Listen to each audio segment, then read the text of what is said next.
क्या हाल चाल है? भाई ऐसे क्या देख रहे हैं? मुझे नहीं पहचान रहे? जी नहीं, सॉरी। अरे मेरी बात तो सुनिए।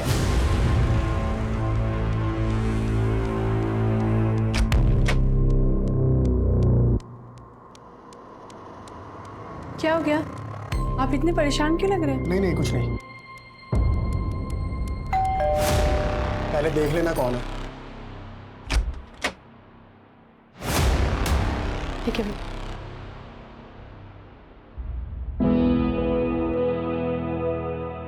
आप बताएंगे हुआ क्या है? अरे कुछ नहीं हुआ बाबा, तुम जाके खाने की तैयारी करो।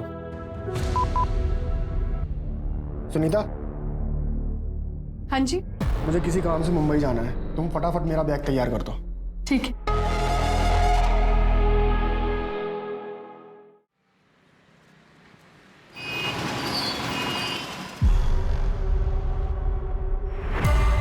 ये पानी कहाँ से आ रहा है? और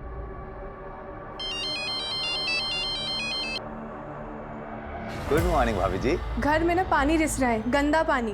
बस अभी हाजिर होता हूँ।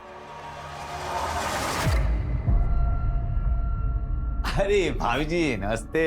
कैसा फ्लैट दिया है आपने? यहाँ पे लीकेज हो रहा है। ये तो टाइल्स के अंदर का लीकेज है, बस अभी ठीक कर देते। हाँ नरेश भाई। हाँ राकेश जी, अरे अपने नालंदा में वो ग्राउंड फ्लोर में आपने फ्लैट दिया है ना, अरे वहाँ लीकेज का प्रॉब्लम हो रहा है यार, ठीक करा लूँ? एक मैसेज आ गया, वो नई पार्टी को फ्लैट दिखाना है ना, आता हूँ भाभी जी।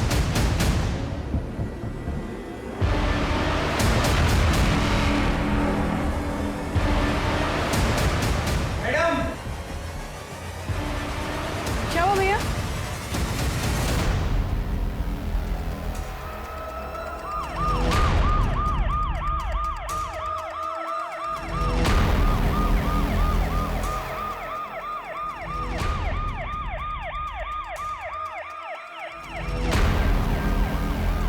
नमस्कार। तो पानी लीकेज हो रहा था, तो रिपेयर करने के लिए जब टाइल्स निकाल के ये लोग गड्ढा खोद रहे थे तो ये कंकाल मिले। हालत देख के तो लगता है कि इन दोनों को काफी सालों पहले दफनाया गया हो। सर मैं सोसाइटी का सेक्रेटरी हूँ। सुनीता जी अपने हस्बैंड के साथ इस फ्लैट में रहती हैं। कब से रह रहे हैं आप लोग यहाँ? इसी महीने रहने आए। आपके हस्बैंड? मेरे हस्बैंड किसी काम से मुंबई गए। फॉरेंसिक वालों को बुलवाओ और इन कंकालों की पूरी जांच पड़ताल करवाओ और पंचनामा करके घर को सील करो। आपने घर किससे लिया था? सर ये फ्लैट मैंने ही किराए पे दिलवाया था, लेकिन इस सब के बारे में मुझे कुछ नहीं मालूम। तो मेरे कंकाल कहाँ से आए? सर मैं सच कह रहा हूँ, मुझे कुछ नहीं मालूम। महेंद्र, सर घर का मालिक कब तक आएगा? सर उनसे बात हो गई है, लेकिन वो यहाँ पर रहते नहीं है, इसीलिए उनको डायरेक्ट पुलिस स्टेशन बुलाया।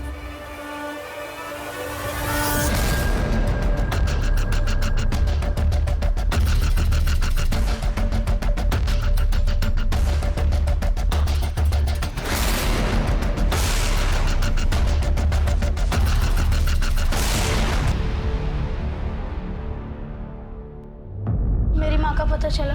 हम कोशिश कर रहे हैं बेटा, पर जैसे कुछ पता चलेगा हम आपके मामा को इन्फॉर्म कर देंगे। और आपको पहले भी बोला था कि इस तरह से अकेले मत आया कीजिए। अगली बार जब भी आओगे अपने मामा को साथ लेके आओ। राकेश, चिंटू को उसे घर छोड़ दो। नहीं नहीं, प्लीज आप मेरी मम्मी को ढूंढ लीजिए प्लीज, मुझे उनकी बहुत याद आती। हम कोशिश कर रहे हैं बेटा, अभी आप घर पे जाओ। राकेश जी, आपके घर में वो कंकाल कहाँ से आए? मैं खुद हैरान हूँ सर, दरअसल मैं दूसरे एरिया में रहता हूँ। तो मतलब इस घर में आप कभी रहे ही नहीं? नहीं, जब नया मकान खरीदा था तब कुछ मैंने रहा था, उसके बाद जॉइंट फैमिली थी, घर छोटा पड़ने लगा, उसके बाद हम बड़े घर में चले गए। तब से इस घर में किराएदार ही रह रहे हैं। उन सारे किराएदारों के नाम और पते दे दीजिए। पुराने किराएदारों के नाम और नंबर कौन रखता है? अच्छा, जब आप उस घर में रह रहे थे तब किसी से कोई दुश्मनी या फिर कोई झगड़ा हुआ था? नहीं नहीं।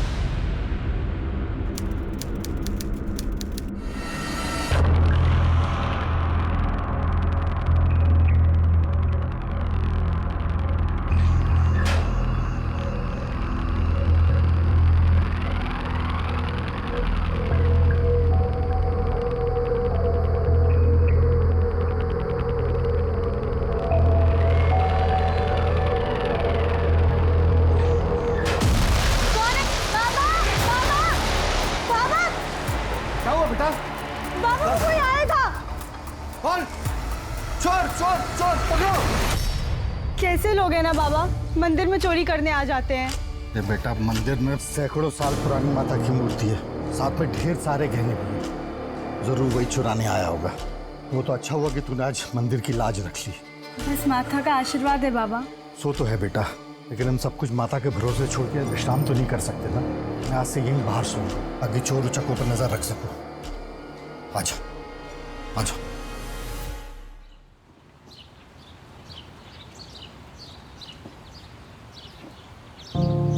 शहद, बेटा शहद देखा क्या? अरे बाबा ये क्या कर रहे हैं? पहले तो दूध से अभिषेक, फिर शहद और फिर जल से अभिषेक। बेटी उम्र हो चली है इसलिए कभी कभी भूल हो जाती है, लेकिन हाँ संतुष्टि एक बात की है कि मेरी बेटी का हाथों इस मंदिर की परंपरा, अनुष्ठान, शास्त्र विधि अनुसार बिना रोक टोक के चलता रहेगा। बेटी के हाथों में नहीं, मेरे बेटे के हाथों में।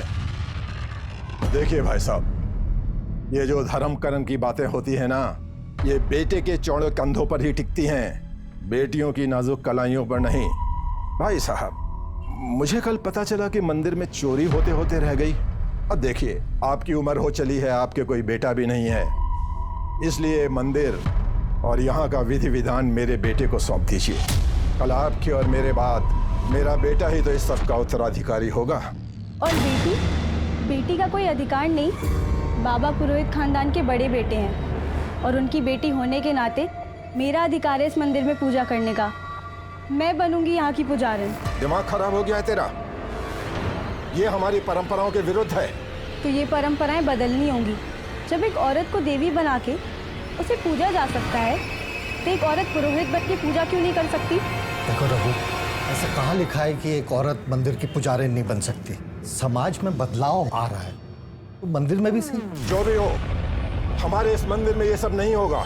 क्षमा कीजिएगा चाचा जी, छोटा मुंह बड़ी बात, लेकिन आप परंपराओं की दुहाई देकर इस मंदिर की संपत्ति पर अपना अधिकार जमाना चाहते हैं। ये मंदिर और इसकी संपत्ति किसी एक की नहीं, बल्कि पूरे गांव की है। मैं आपके षड्यंत्र को कभी भी सफल नहीं होने दूंगी। पापिन है तू, भगवान तुझे इसकी सजा देगा। चलिए सरपंच जी।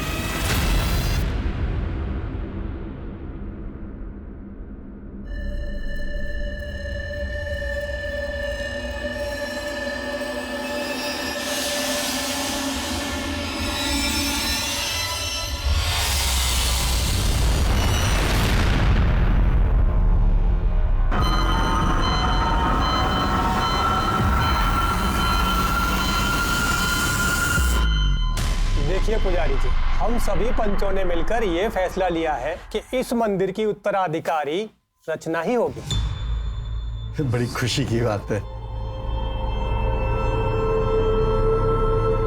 यशस्वी भव। बेटा ये बालों में क्या लगाया है? अरे ये तो जटा है। जटा? पता नहीं बाबा, कब से तेल लगा के सुलझा रही हूँ, पर ये सुलझ ही नहीं रही है। और ये सुलझेगी भी नहीं। ये जटा है, जटा देवी माता का संकेत है। संकेत? कैसा संकेत? भाई साहब, इतने भोले भी मत बनिए। बालों में जटा होने का मतलब होता है कि देवी ने संकेत दिया है कि ये लड़की देवी के मंदिर में दासी और सेविका बनकर रहेगी, पुजारन बनकर नहीं। नहीं नहीं, किसी ने जानबूझ के कुछ लगा दिया होगा। कल तो बालों में कोई जटा नहीं थी। देखो सरपंच जी, भाई साहब ने तो देवी के संकेत को मानने से मना कर दिया। अगर आप भी देवी के संकेत को मानने से मना कर देंगे तो जानते हैं क्या होगा? प्रलय हो जाएगी गांव में, देवी का कोप हो जाएगा, खेत खलियान जल जाएंगे, नदी नाले सूख जाएंगे, सब कुछ नष्ट हो जाएगा देवी के श्राप से। आप सही कह रहे हैं। सुना भाई साहब, अब अगली पूर्णमासी के दिन आपको अपनी बेटी का इस गांव के मंदिर को दान करना होगा। ये सब अंधविश्वास है सरपंच जी। सरपंच जी, आप ही न्याय कीजिए। पुजारी जी, अब रचना को इस मंदिर की सेविका और इस गांव की दासी बनकर ही रहना होगा। यही हमारा फैसला है। सरपंच साहब, सरपंच साहब, सरपंच साहब सुनिए।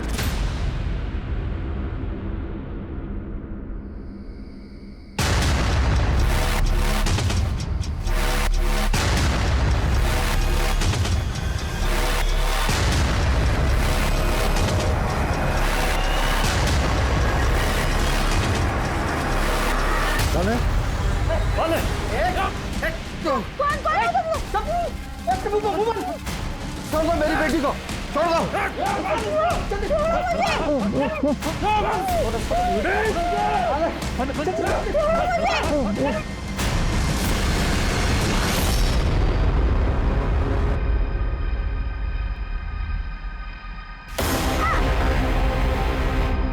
आराम से, इतनी भी ओवर एक्टिंग मत करो।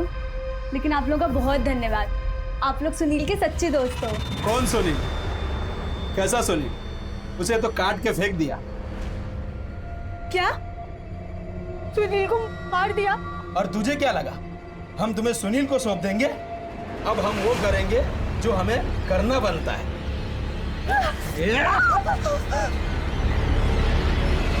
तुझे तो पूरे गांव के सेवा से बचा लिया, शुक्र है।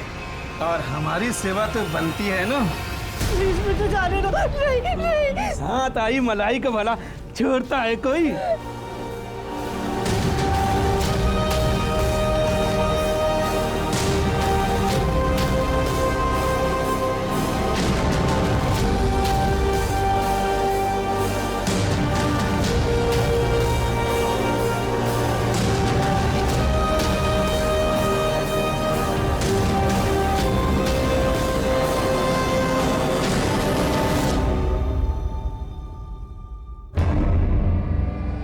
चल अच्छा है तुझे होश आ गया।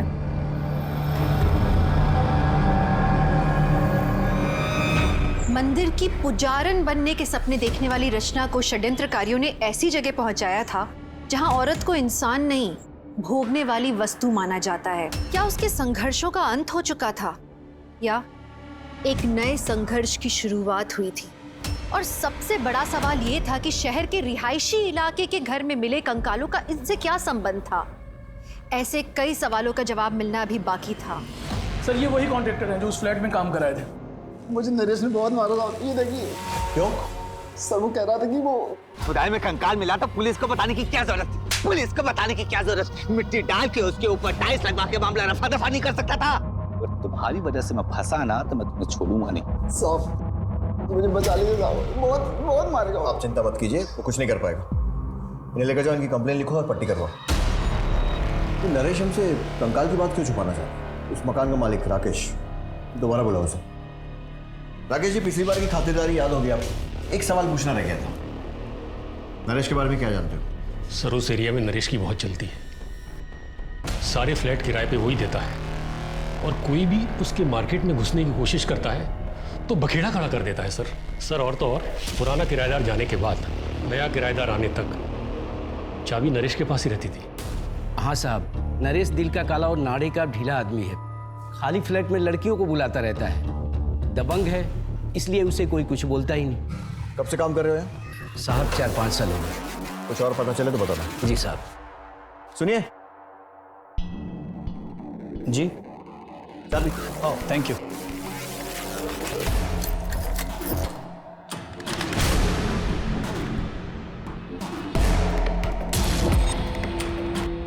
सर मेरी मम्मी का कुछ पता चला? बेटा हम कोशिश कर रहे हैं ना, और जैसे कुछ पता चलेगा हम आपके मामा को इन्फॉर्म कर देंगे। चलो भी आप घर जाओ।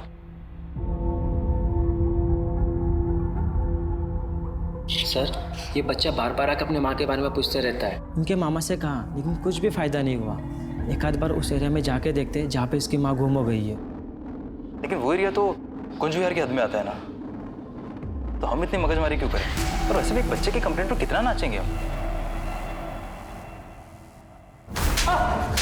नहीं सर, नहीं सर। कंकाल की बात क्यों छुपाना चाह रहा था? बोल। नहीं सर, ऐसा कुछ नहीं है सर। तो फिर कॉन्ट्रैक्टर को क्यों मारा? बोल। सर वो मेरा धंधा खराब कर रहा था, तो उसकी वजह से उस फ्लैट में तो क्या पूरी बिल्डिंग में कोई किराए के लिए तैयार नहीं हो रहा था। तो तेरे लिए तो अच्छा ही था ना, और लड़कियां लेकर जाता वहाँ, जैसे उस ग्राउंड फ्लोर फ्लैट में लेकर जाता था। बता किस किस लड़की को वहाँ मार के दफनाया? बोल। नहीं सर, मैं मानता हूँ कि मैं वहाँ लड़कियों को लेकर जाता था, लेकिन मैंने किसी को मारा नहीं सर। मैं तो वहाँ थोड़े समय के लिए जाता था। तो वहाँ जितने भी लोग लंबे समय के लिए रहते थे, मुझे उनकी पूरी डिटेल्स चाहिए। सब मुंह ज़बानी तो याद नहीं है, ऑफिस के रिकॉर्ड में सब लिखा है। इसके साथ इसके ऑफिस जाओ और पूरी लिस्ट लेकर आओ। चलो। अभी का किराएदार मुंबई से कब आ रहा है, पता करो। साहब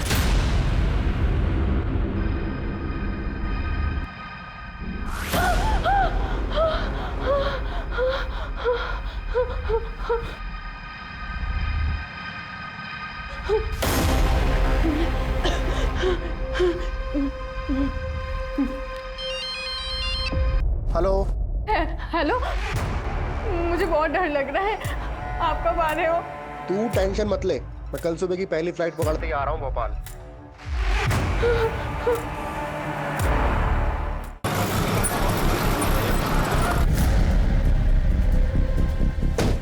सर, नरेश से किराएदारों की सारी डिटेल्स मिल गई है। उस फ्लैट में गौरव और सुनीता से पहले पंकज अपनी बीवी बच्चों के साथ रहता था, लेकिन इसी साल अचानक वो फ्लैट छोड़ के चला गया। सर, पंकज ने ये फ्लैट 2015 में लिया।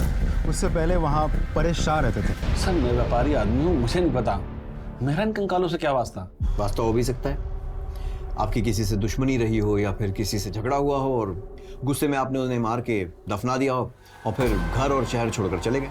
सर, मैं काम काजी आदमी हूँ, आपने मुझे बुलाया तो इसलिए मैं आपसे मिलने चला आया। अगर आप इस तरह से मुझ पर झूठे आरोप लगाएंगे तो आज के बाद आप मुझसे नहीं मेरे वकील से बात करेंगे। नमस्कार। सर, एटीट्यूड देखा आपने, बात कैसे कर रहा था। घाट घाट का पानी पियो आदमी लगता है संदीप। अच्छा, तो उस दूसरे किराएदार के बारे में क्या कह रहे थे जो अचानक गायब हो गया? सर, मैंने कांटेक्ट करने की कोशिश तो की थी लेकिन नहीं हो पाया। उस इलाके में अपने खबरी है नथु, उसे कुछ ना कुछ जरूर मालूम होगा, उससे पता करो। महेंद्र, चाबी। एक मिनट। नालंदा विहार सोसाइटी में जब हम पूछताछ कर रहे थे तो एक आदमी मुझे देखकर इतना घबरा गया था कि बाइक में अपनी चाबी छोड़कर जाने लगा था। मुझे लग रहा उस आदमी से मैं पहले कभी मिला हूं किसी केस के सिलसिले में। पता करो वो आदमी कौन। अरे परेश भाई, और क्या हाल है? अरे सुनिए तो सही। सर, मुझे आपसे कुछ बात करनी है।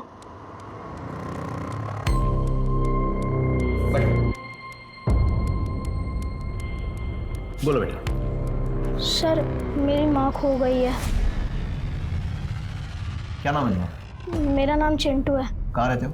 सर, मैं विष्णुपुरी कॉलोनी में रहता हूँ, पर वहाँ के पुलिस वाले बात कर रहे थे कि मेरी माँ जहाँ से खो गई है वो इलाका आपके पुलिस स्टेशन के अंडर आता है, इसलिए मैं यहाँ चला आया। बेटा, तुम्हारी माँ कहाँ से खोई? हमारे घर से ही। और घर कहाँ पे है तुम्हारा? है नहीं, था नालंदा विहार सोसाइटी में। नालंदा विहार में कौन सी बिल्डिंग? ए ब्लॉक बिल्डिंग के ग्राउंड फ्लोर पे रहते थे हम। बेटा, तुम्हारे पापा का नाम क्या है? पंकज। और मम्मी का नाम पूजा। हाँ, पर आपको कैसे पता? ये तो वही घर है जहाँ पर वो दुकान। कौन सा केस है सर? नहीं, कुछ नहीं बेटा। आपने कुछ खाया? नहीं। वही, इसको जूस पिलाओ। अंकल को मामा का नंबर दो, इनके मामा से बात करो और पंकज का नंबर लो और लेकर आओ उसे। जाओ विष्णुपुरी पुलिस स्टेशन में फोन करो, पता करो इस केस की इन्वेस्टिगेशन की क्या प्रोग्रेस है। रिहायशी इलाके में घर के नीचे से मिले कंकाल से चारों तरफ अफरा तफरी मच गई। ऐसे में एक मासूम बच्चा अपनी माँ को तलाशते दर बदर ठोकरे खा रहा था। एक बच्चे के लिए माँ की ममता से ज्यादा और प्यारा क्या हो सकता है? माँ एक दिन जरूर मिलेगी, इसी विश्वास के साथ चिंटू लगातार कोशिश करता रहा। लेकिन क्या चिंटू को इसकी माँ मिलेगी? और उससे भी ज्यादा बड़ा सवाल ये था कि क्या चिंटू की माँ जिंदा थी? और अगर वो जिंदा थी तो अपने बच्चे के लिए कितना तड़प रही होगी? और ऐसी कौन सी मजबूरी होगी जो उसे अपने बच्चे के पास आने से रोक रही होगी? क्या पुलिस बेटे को अपनी माँ से मिलवा पाएंगे?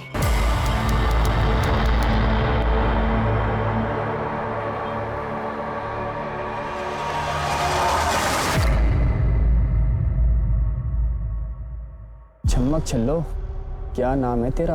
मुमताज। आहा, चल ताजमहल बनाते हैं। रोकड़ा है? कितनी लेगी? 3000। 3000 तो बहुत है रे। अबे झंडू, ताजमहल बनाने की बात करता है और तेरे पास 3000 भी नहीं है। चल निकल यहाँ से। अरे अरे, नाराज क्यों हो रही है? चल 1000 देता हूँ। मैं क्या तुझे 1000 वाली लगती हूँ? एक बार सही से देख तो मुझे।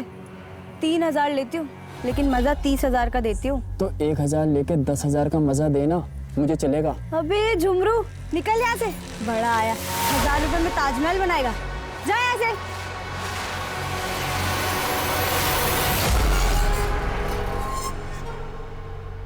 तेरा बाप गांव के मंदिर का पुजारी है ना? देख, तेरे बाप को और प्रेमी को कुछ लोगों ने मार डाला।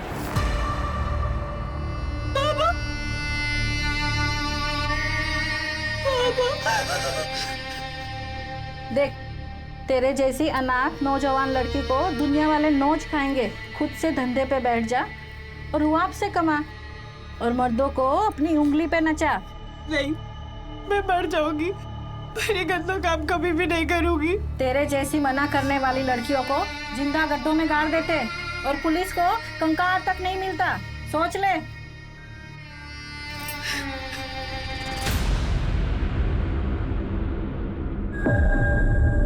कितना लेगी? 5,000। उस दिन तो 3,000 में आई थी। तो उस दिन बाइक पे आया था ना, आज कार में आया है, इसलिए 5,000। चल ठीक है, आप बैठ।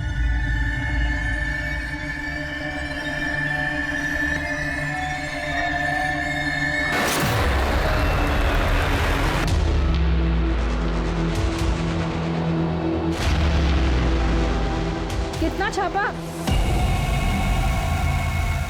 5,000 पे गई थी, लेकिन इतना खुश कर दिया कि 7,000 ले आई। ए जुग जुग जियो मेरी बच्ची, बड़ा अच्छा हुनर पाया है तूने।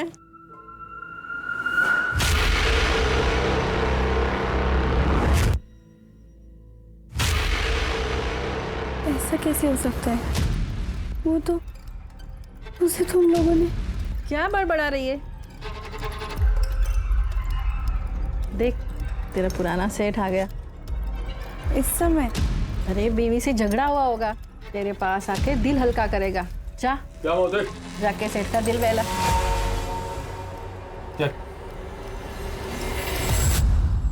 अगर किसी की पत्नी गायब हो जाती है, गुम हो जाती है, तो जमीन आसमान एक कर देता है। पर तुमने तो कोई खास खोजबीन भी नहीं की अपनी पत्नी की। सर अब क्या बताऊं, मेरी पत्नी खोई नहीं है, वो किसी के साथ भाग गई है सर। ये क्या हो रहा है?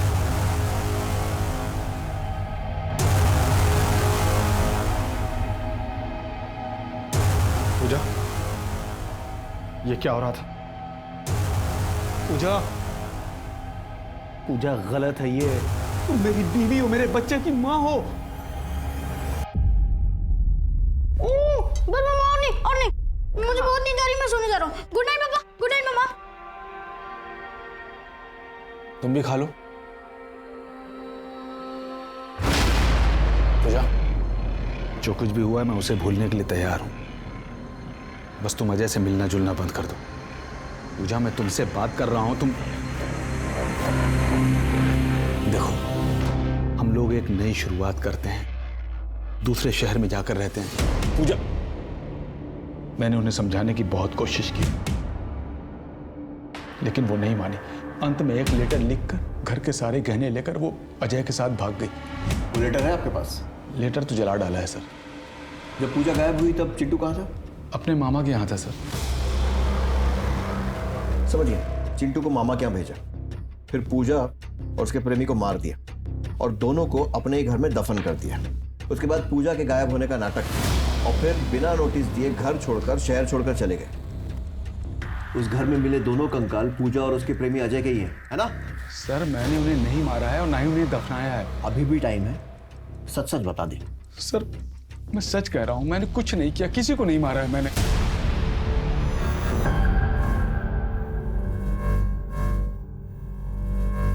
लगता है इन्हें किसी बात का गहरा सदमा लगा है। मैं कुछ दवाइयाँ लिख देता हूँ, लेकिन अगर इनके मन से डर नहीं गया तो उन्हें ठीक होने में वक्त लगेगा। सर एक रिक्वेस्ट है सर, बीवी के सपने में कंकाल आ रहे हैं, उसे मायके जाने की परमिशन दीजिए। मेरा सर डॉक्टर का सर्टिफिकेट। आपको पता है ना, आपके घर में कंकाल मिले दो, जब तक इन्वेस्टिगेशन पूरी नहीं हो जाती कोई कहीं नहीं जाएगा। मैं रुकता हूँ ना सर यहाँ पर। वैसे ही मेरी बीवी का उन कंकालों से कोई लेना देना नहीं है सर, अगर होता तो वहाँ खुदवाती ही क्यों। ठीक है, उनको जाने की परमिशन दे रहा हूँ, लेकिन तुम शहर छोड़कर कहीं मत जाना। Okay sir. सर, कंकालों की पोस्टमार्टम रिपोर्ट आ गई है सर। पहला कंकाल आदमी का है और दूसरा किसी औरत का। उनकी एज और टाइम ऑफ डेथ? सर, इसको समझना थोड़ा कॉम्प्लिकेटेड प्रोसेस है, इसमें थोड़ा टाइम और लगेगा। रिक्वेस्ट करो, देखो जल्दी कर सकें तो। सर, उस बिल्डिंग के पुराने रिकॉर्ड्स मैंने अच्छे से चेक कर लिए। 15 साल पहले वो बिल्डिंग जब बन रही थी तब 2 बार स्लैब गिरा था। फिर उसके कुछ ही दिनों बाद एक मजदूर और उसकी बीवी की कंस्ट्रक्शन साइट से मिसिंग होने की रिपोर्ट बाकी के मजदूरों ने लिखवाई थी, और फिर उसके कुछ ही दिनों बाद उन लोगों ने मिसिंग कंप्लेंट वापस भी ले ली थी। ये सब जानने के बाद उस समय के पीआई को जब शक हुआ और उन्होंने इन्वेस्टिगेट करना शुरू किया तो पता चला कि बिल्डर ने जबरदस्ती मजदूरों को मिसिंग रिपोर्ट वापस देने के लिए मजबूर किया था। 2 बार बिल्डिंग का स्लैब गिरा और उसके बाद 2 मजदूर, एक आदमी एक औरत गायब हो गए। कहीं ऐसा तो नहीं है कि किसी अंधविश्वास के कारण बिल्डर ने कुछ बली वली वाला कांड किया हो?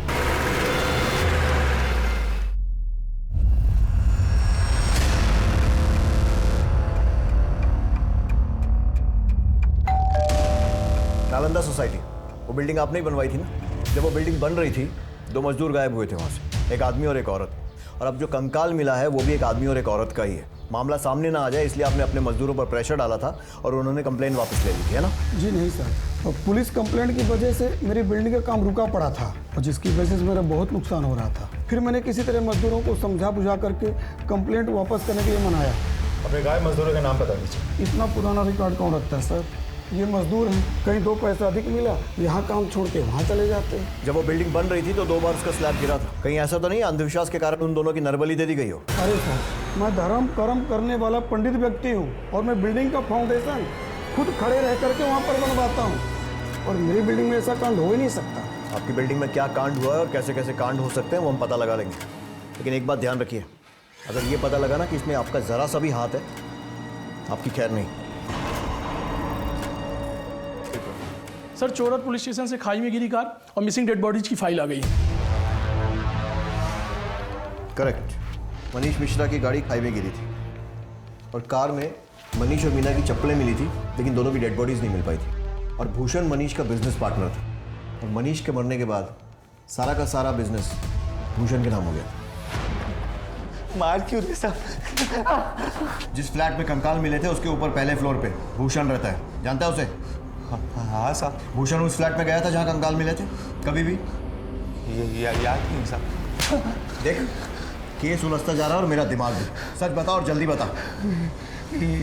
याद आया साहब, एक बार भूषण को अपने घर फर्नीचर का काम करवाना था तो उसने अपने बीवी बच्चों को 8 दिन के लिए मायके भेज दिया और अपना सारा सामान नीचे फ्लैट पे शिफ्ट किया।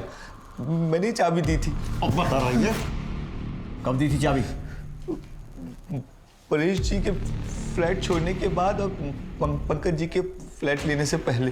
परेश ने नवंबर 2014 में फ्लैट छोड़ा था और पंकज ने जनवरी 15 में फ्लैट लिया था, तो दिसंबर 2014 में फ्लैट खाली था, तब दी थी चाबी? हाँ साहब।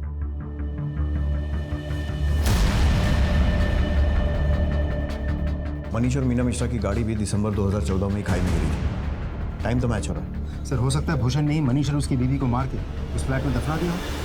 भूषण को लेकर आओ।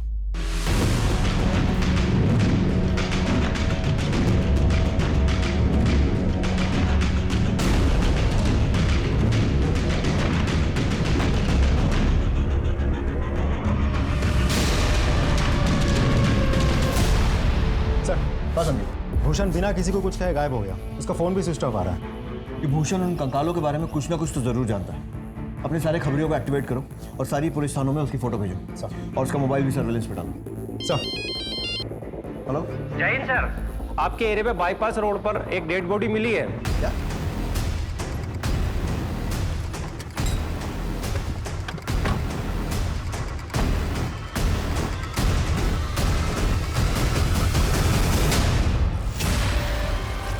सर, ये तो परेश था, अहमदाबाद वाले।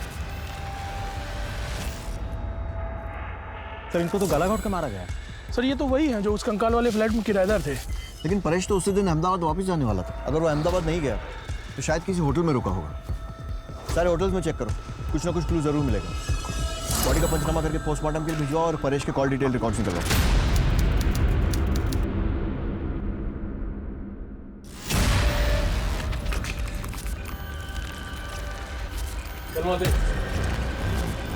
अच्छा मौसी, एक काम था। देख, धंधा छोड़ के जाने की बात छोड़ के कुछ भी मांग, तेरे लिए जान भी हाजिर है। अच्छा मौसी, वो जो शबनम के साथ लड़का था, ऐसा लगा कि मैंने उससे कहीं देखा है। शायद मेरे ही गांव का था। आप जानती हैं वो कौन था? यहाँ पे आने वाला कोई भी इंसान अपना सही नाम नहीं बताता, पर हाँ, वो अपना नंबर देके गया है ताकि वो दूसरी बार आए तो एडवांस बुकिंग कर सके। रुक, मैं तुझे नंबर देती हूँ। जा।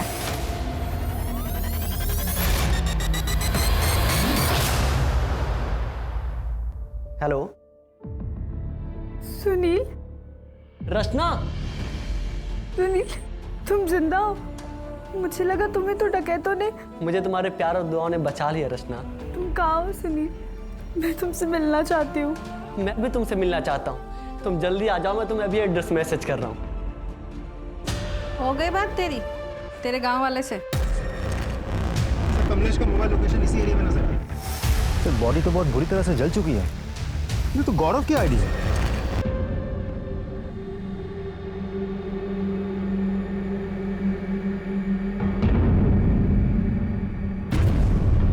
अरे रचना, कहाँ जा रही है तू?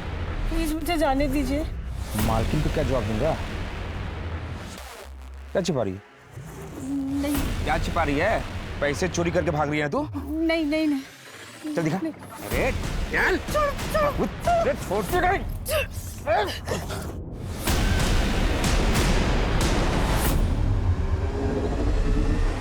ये चोरी करके भाग रही है।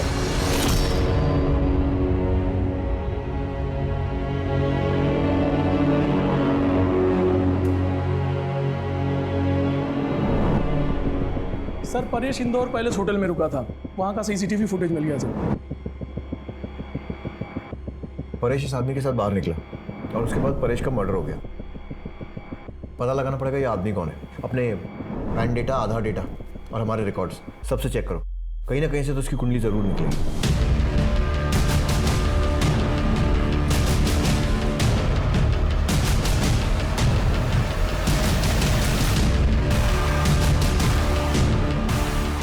पहचानते हो? हाँ सर, ये तो कमलेश है। कहाँ रहता है ये कमलेश? यही पुरानी मंदिर के पीछे वाली गली में।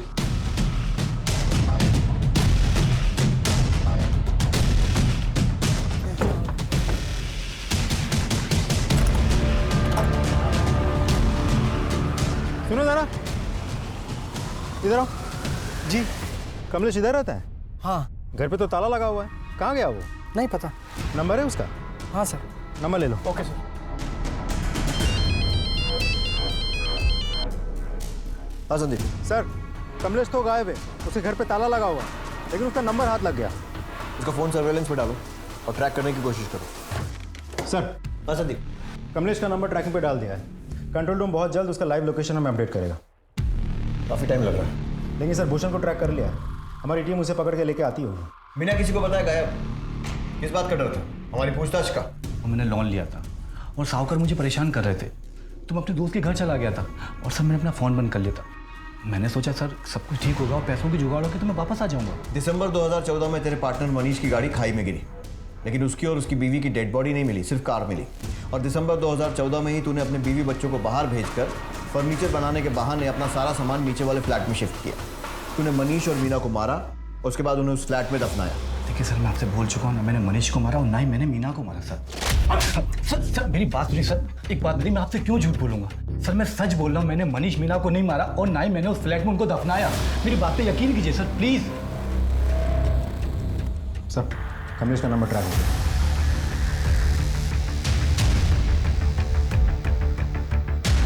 सर कमलेश का मोबाइल लोकेशन इसी एरिया में दिखा रहा है। जीपीएस ट्रैक करते रहो।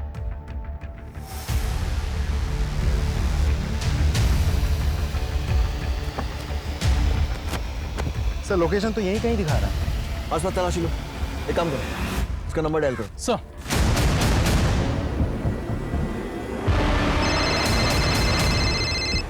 आवाज आ रही है सर? सर उस तरफ से आवाज आ रही है।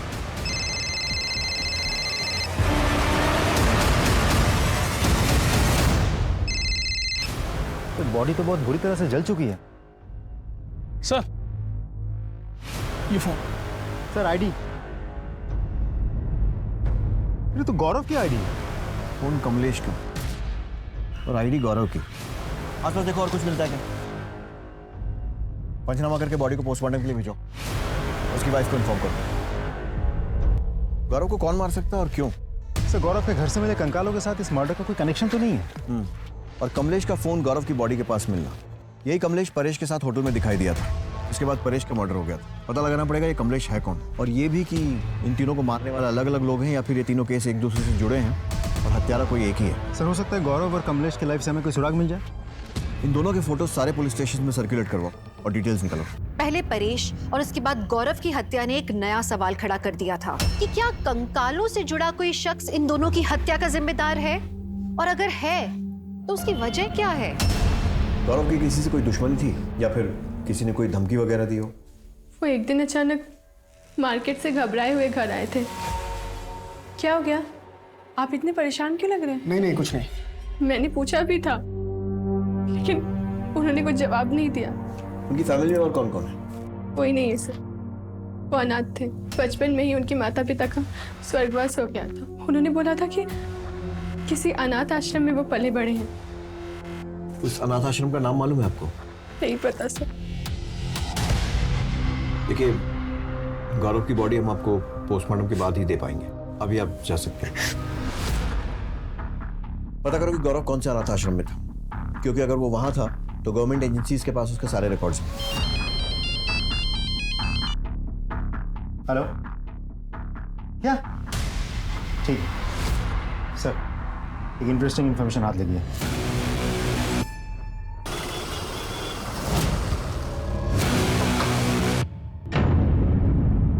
जी बोलिए।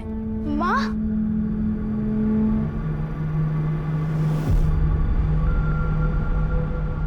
I am sorry.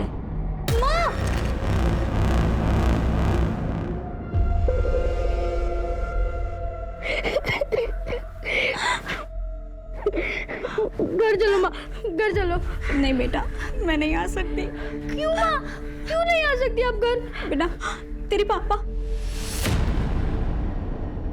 देखिए, दूसरों के पर्सनल मामलों में दखल देना हमारा काम नहीं है, लेकिन फिर भी एक सलाह है, जो भी फैसला लें सोच समझ कर लें।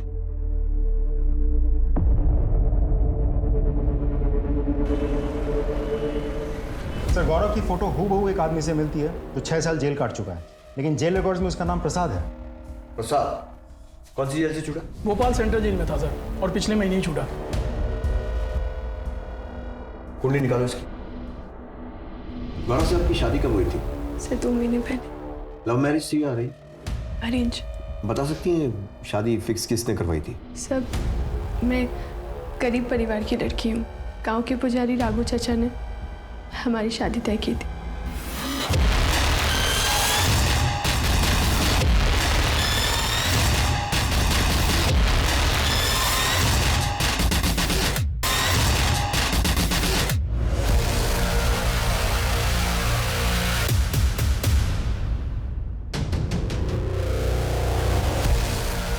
चलिए चलिए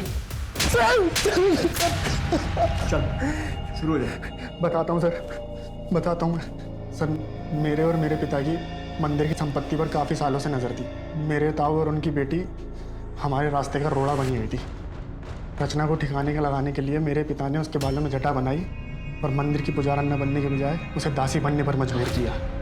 रचना अपने प्रेमी सुनील के साथ डकैतों का बहाना करके गांव से भाग जाना चाहती थी। वो सुनील मेरा पालतू था, उसने मुझे पूरा प्लान बता दिया। फिर मैंने नहले पे धैला फेंका सर। मैंने असली डकैतों से रचना को किडनैप करवाया और उसके बाप की हत्या कर दी और मंदिर पे अपना अधिकार बना लिया। इसके एवज में सुनील ने मुझसे मंदिर की मूर्ति मांगी। मैंने सोचा कि ये पीतल की पुरानी मूर्ति में रखा ही क्या है, और मैंने दे दी उसको। फिर एक दिन मुझे सुनील का फ़ोन आया और उसने मुझे बताया कि रचना जिंदा है, और तब तक मुझे पता चल चुका था कि मूर्ति बहुत कीमती है। मैंने सोचा कि शहर जाके रचना को ख़त्म भी कर दूंगा और सुनील से अपनी मूर्ति भी वापस ले लूँगा। वहाँ शहर में सुनील परेश शाह के घर में नौकर था। घर में कोई नहीं था और वहाँ पे टाइल्स का काम चल रहा था, और सुनील ने रचना को फ़ोन करके बुलाया और मुझे सौंप दिया।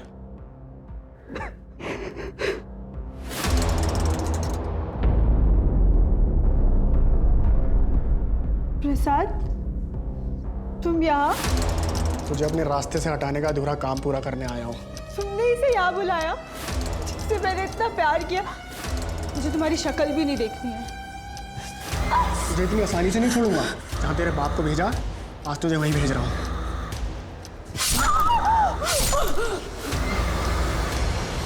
मैंने उसका वहीं काम तमाम कर दिया।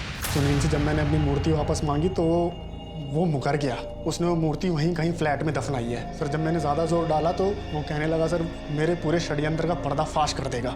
मैं सर गुस्से में तिल मिला गया और मैंने सुनील को भी वहीं मार दिया।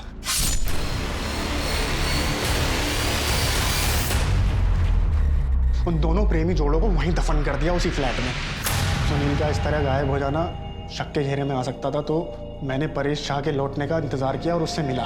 उसको ये बोला कि मैं सुनील का बड़ा भाई हूँ और सुनील बहुत ज़्यादा बीमार हो गया तो मैं उसे गांव ले जाने के लिए वापस आया हूँ। मैं वहाँ से तुरंत निकल गया, ये सोच के गया कि इस घर को या तो मैं किराए पे लूँगा या फिर खरीद लूँगा, जिससे कि मूर्ति मेरे हाथ में आ जाए। परेश और कमलेश को कैसे मारा? सर, सुनील ने मुझे बताया था कि उसका मालिक परेश शाह हर साल 2 बार तीर्थ यात्रा पर जाता है, तो सर उसकी गैर मौजूदगी में मैं चोरी छुपे उसके फ्लैट में घुसा और मूर्ति खोजने लगा। कौन है? सर, जब रात को मैं मूर्ति खोज रहा था तो कमलेश, जो वहाँ पहले वॉचमैन था, उसने मुझे देख लिया। सर, मैंने उससे बहुत मिन्नतें की, उसे पैसे देने की कोशिश की और वो सर मान गया। उसने मुझसे पैसे लिए और चुप रहने का वादा किया। मुझे मूर्ति पाने का बहुत जुनून था सर, मुझे वो मूर्ति चाहिए थी। मैंने अपना नाम बदला, शादी की और गौरव नाम से उस फ्लैट में रहने लगा जहाँ पे मूर्ति दफन थी। मैंने उस घर में रहते हुए उस जगह को आइडेंटिफाई कर लिया था जहाँ मूर्ति थी।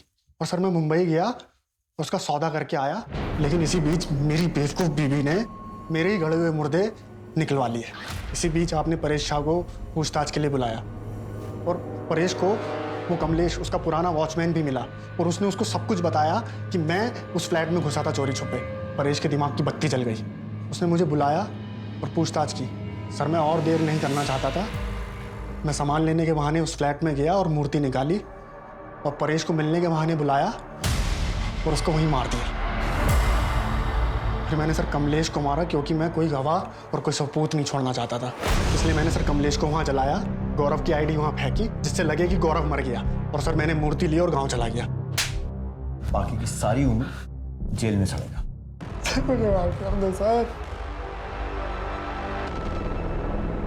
रचना के साथ जो हुआ वो हमारे समाज की पिछड़ी हुई मानसिकता को प्रदर्शित करता है। रचना ने एक बड़ा सपना देखा, मंदिर की पुजारन बनने का, देवी माता की सेवा करने का, पर उसका ये सपना मंदिर की संपत्ति पर नजर गड़ाए लोगों को रास ना आया। उन्होंने रचना को जिस्म फरोशी के कीचड़ में धकेल दिया। कागा सब तन खाइयो, चुन चुन खाइयो मांस, बस ये 2 नैना मत खाइयो, इन्हें पिया मिलन की आस। रचना की हिम्मत जैसे पूरी तरह से टूट चुकी थी, लेकिन अपने पुराने प्यार से मिलने की उम्मीद ने उसमें एक नए जोश का संचालन किया। जिस्म फरोशी के धंधे से छुटकारा पाकर पहुंच गई सुनीता अपने सुनील के पास, लेकिन प्यार के नाम पर उसे सुनील से क्या मिला? सिर्फ धोखा। सोचिए, अगर रचना और उसके पिता सतर्क होते तो उसके चाचा और चचेरे भाई मंदिर को हथियाने में कभी सफल नहीं हो पाते। उनका व्यवहार दस्तक था आने वाले संकट का। रचना अगर आंख मूंद कर सुनील से प्यार न करती तो उसे कभी धोखा नहीं मिलता। वहीं परेश को भी खतरे की दस्तक मिली थी जब उन्हें कमलेश ने गौरव के बारे में बताया था। अगर वो लालच न करके सीधे पुलिस के पास जाते तो आज वो जिंदा होते। तो चलिए, मैं दिव्यांका त्रिपाठी दहिया अब लेती हूँ आपसे विदा। कल फिर मिलूंगी आपसे एक नए केस के साथ। देखते रहिए क्राइम पेट्रोल, सतर्क, विमेन अगेंस्ट क्राइम। एक औरत पे वार, अब हर औरत का भार। जय हिंद।